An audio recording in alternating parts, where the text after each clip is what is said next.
Hey guys, welcome back to Contest Prep University. I'm Joe Klemczewski with Adam Atkinson. We're going to talk about scheduling issues. So of all the peaking pitfalls that can happen, this specific one that we're going to start with, Adam, I have seen happen maybe less than 5 times where the class is lined up, they're on stage, and all of a sudden the announcer's like, where's number 93?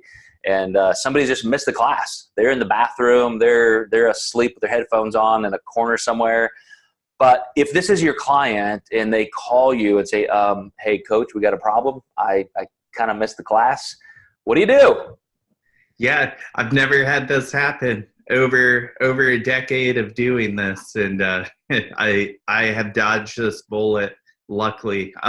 Came very close. I literally pinned a number on a client as she was going up the steps. Chasing her onto the stage. Oh my gosh. I told her I'd name my first gray hair after her. But luckily I've never had a client miss a class, but I would say almost every show I've been to, I hear that same scenario where they're looking for somebody and they can't find them. And I can't think of anything worse than planning that whole day for somebody to miss their class and they're just not going to rejudge. I mean, yeah. You would be very lucky if they did, but they're just not going to do it. Yeah. Well, let's talk about hopefully just avoiding that happening. I would tell clients all the time, and we go through this, especially first-time clients. Once you get there, look at the order of events, even send it to me. Like, I want to know the order of events. A lot of shows at the bare minimum have expediters. And, you can ask them questions. If you're just confused about how they're flowing the show and as they're calling for classes, just go up to them and say, look, this is my first show. Here's the schedule. How long do you think it's going to be before I'm on? There are like 4 classes in front of me. At least just try and get that kind of information. And then obviously pay attention, stay close. I don't like to see a client make the mistake of being so nervous they're pumping up too early. So, they think, oh my gosh, I'm going to be on stage in 5 minutes. And then 3 hours later, they're still not on stage. But the opposite can be true. A lot of people get a little too relaxed and all of a sudden it's like, oh my gosh, they're calling for my class and I'm still fully dressed. Mm-hmm. I think the biggest thing is a lot of people just enjoy chatting with other competitors. So I have 2 tips that I've had my clients do.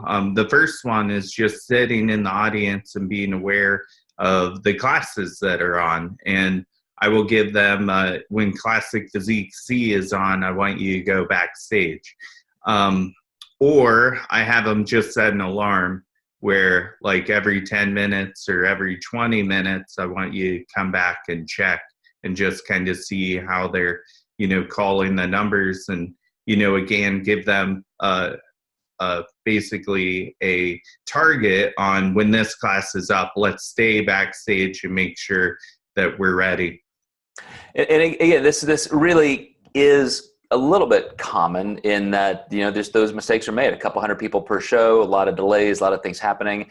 The only thing I can say that I've experienced that's very close is missing flights the same way. You're in an airport terminal, you get busy working, and all of a sudden you're like, oh my gosh, I think my plane left and I wasn't even paying attention. So again, this can happen. You guys have to be ready. This is game day. Just do everything you can to make sure that you're not going to miss that class. If you do miss it and that was your only class, like Adam said, you're not going to be rejudged. But I would still talk to the promoter and say, man, I don't know. I mean, can I still do my routine at the night show? Can I do something? Like, I don't want to be thrown out of the show. I still want to do something since I'm here. It would be worth that conversation.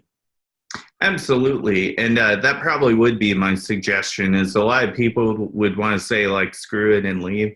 Like, do get on stage one more time. Because like, if you're in bikini and I want to see your bikini under the lights, I want to see maybe that only one pose that you get to hit. But that would be, a chance for feedback that we can ask the judges, how did I look even though I missed my class? And, we can just kind of see what the total package looked like on stage. Absolutely. Good deal. All right, guys, stay tuned. We got a couple more episodes in this particular series, Peaking Pitfalls, and we're going to get a little bit more specific on contest day, something pretty serious coming up. And then also, maybe after the show's over, what do you do if X, Y, or Z happens? So stay tuned, and we'll see you next time in Contest Prep University.